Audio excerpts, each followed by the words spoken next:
The Stonehouse Series, The War is Over. Chapter 21. Martha entered a place of contemplation in her mind, and from there she turned her imagination free. Although she was sitting at her eastern window with the shutters closed, in her mind she was standing near the Jordan River shoreline, waiting her turn to be baptized by John the Baptizer. "You said you were not the Christ, but that I would see him soon. How right you were, John the Baptizer." Rising from her chair, Martha went and stood before the closed western door of her home. This time, in her mind, while gazing towards Jerusalem, she watched herself walk up the long flight of steps leading to Solomon's porch, where from that place she could see the holy temple. "Jesus, you say things are going to change, and that change will be cut in you. You will be the door and doorway to God, my Father. What is it you will do?" In her imagination, standing with her back to Solomon's porch, solemnly, silently, at the top step of that long and open stairway, Martha took her memory box and set it unprotected at her feet. In her memory box were the contents of her soul, every tradition, hope, dream, and knowledge of her heart. "Jesus, am I willing to walk into tomorrow with and through you?" With the toe of her right foot, Martha nudged her memory box until it teetered precariously on the top edge. "I will. I do."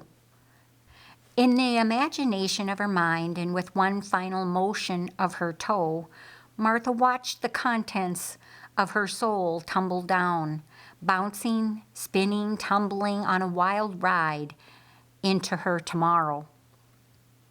Martha's shoulders shuddered as if she had a shiver, and then she walked over to a tall open water jar where she washed her hands up to her elbows. After thoroughly scrubbing her hands, she dried them on a clean towel, which she left hanging on its hook. John, dealing with his own thoughts, had been watching Martha's practice washing, and he said, "Jesus, when we were at the wedding where you performed your first miracle, will you tell that story and your explanation?" Mary perked up. A wedding? Where was it? Who got married? Who was there? What happened? She also needed to move around a little, standing up. She stretched a bit and went over to the cook stove, where it was a little warmer. Lazarus went to the cupboard and pulled out a bowl of dates, took a few for himself, and set the bowl on the table as he took a bite of one, avoiding the pit. "Well," Mary called across the room, "what about the wedding?" Going to the same cupboard, Martha retrieved a jar of honey and a plate with 5 small loaves of bread. Setting the plate on the table, she picked up 2 cushions for herself and threw one to her sister. John reached out his hand and brought it back with one of the 5 loaves. He broke the loaf in half and drizzled honey generously across the bread, letting it soak into the bowl-like shape of delicious goodness. 4 more dates left the little pile, and as Jesus bit into the first one, he said, "John, why don't you tell them the details of the wedding while I eat the piece of bread for you, and I will trade with you later." John took one bite of the bread and handed the rest to Jesus. He then scratched his back against the fireplace stones that he was leaning against and began reciting that particular event. It really started 3 days before the wedding at the place where John the Baptizer was teaching.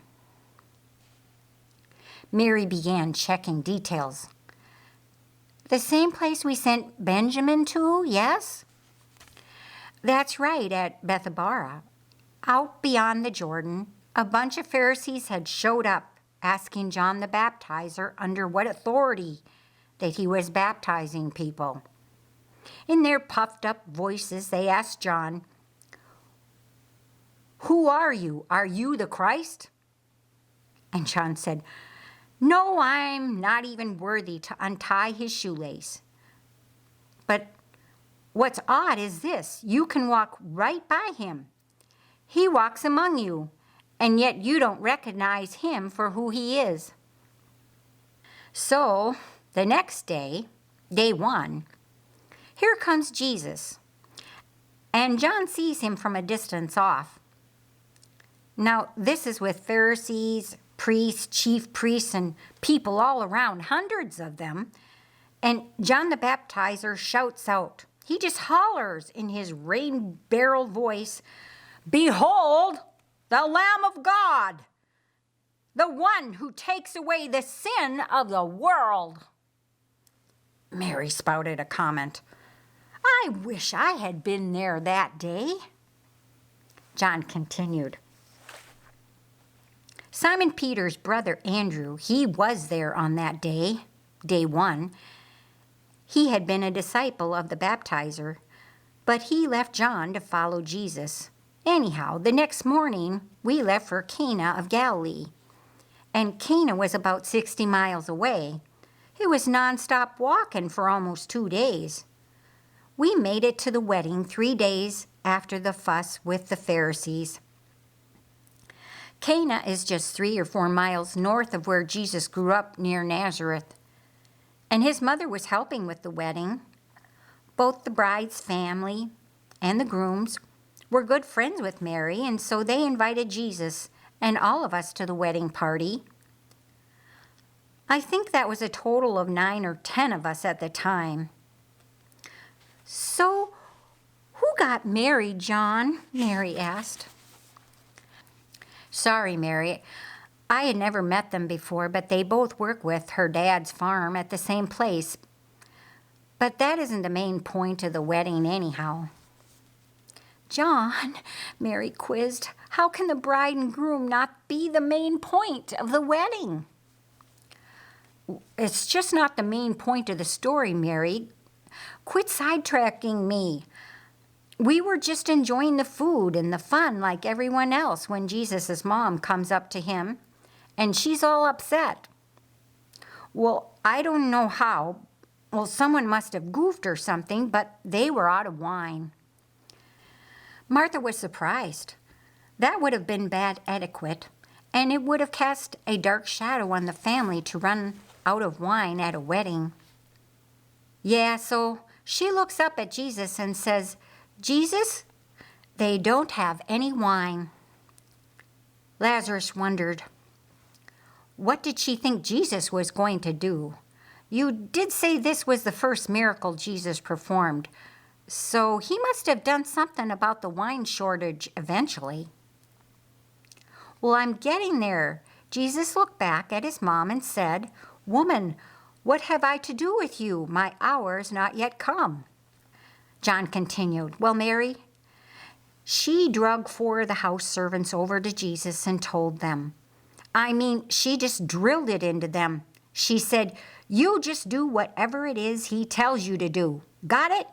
And she left to do something else. But she was gone." "This ought to be good," Lazarus said. "What did he do next?" "Yeah, well, this is where it gets interesting. Well, you know the jar of water that you keep near the door? They had 6 of those all in a row for all the guests. But instead of always dipping a little water out all the time, they set it up real nice for everyone. With all the jars in a row, you would just walk up to the first jar, rinse up to the elbow, and go to the next jar and rinse up to the elbow, and so on. It worked really well. Those jars were over 3 feet tall, and they held from 20 to 30 gallons of water each. The first jar, of course, had the dirtiest water in it because they washed in that one first, but the stuff would just settle to the bottom. The last jar in line held the cleanest water, but the thing is, it was very practical and a nice way for everyone to get their hands clean. Martha remembered, I have seen that before. It works smoothly, and I would call it elegant. But what does that have to do with wine? Jesus told the servants to top off the water jars. The servants figured Jesus was just giving them busy work while he was figuring out what to do, but they filled them up to the top anyway. Wouldn't the water spill out, Martha wondered, when someone puts their hands in there? It would just run all over. That isn't what happened next. Martha whimpered, Oh, no, John, please. He wouldn't do that. My thoughts will not go there. Tell me that he didn't have them dip out dirty wash water. Yes, he did, Martha. Jesus looked at those servants and said, Each one of you take a wine glass and each one draw out of a different jar and take the full cup to the ruler of the wedding feast. No one died? Asked Lazarus. Something must have happened because the ruler of the feast could have lifted their heads for that. I mean, that water had donkey dung and camel slobber in it. John worked at containing his excitement, but he kept going. It was a good thing that Jesus' mom was somewhere else. She would have had a fit. Mary was still after the details. So did the guy get sick or what? No, I have to give those servants credit. They put on a good face and brought the wine glasses to the ruler, full of what was in those jars, and he drank it. No way, Mary exclaimed. Is he still a friend of the family? He drank from each cup, explained John. The ruler of the wedding tasted from each wine glass, and then he called the bridegroom over. Martha put one hand on each cheek, exclaiming, Oh, no, not in front of everyone. Oh, yes, in front of them all. Everyone sets out the best wine first. But this is an amazing man. He has saved the best wine for last. No way, Mary exclaimed. It turned to wine? Not just wine, but the best wine. And all that was in those jars turned to wine. Lazarus added it up. John, that's more than 140 gallons of wine. That's a lot of wine. Well, they didn't run out after that.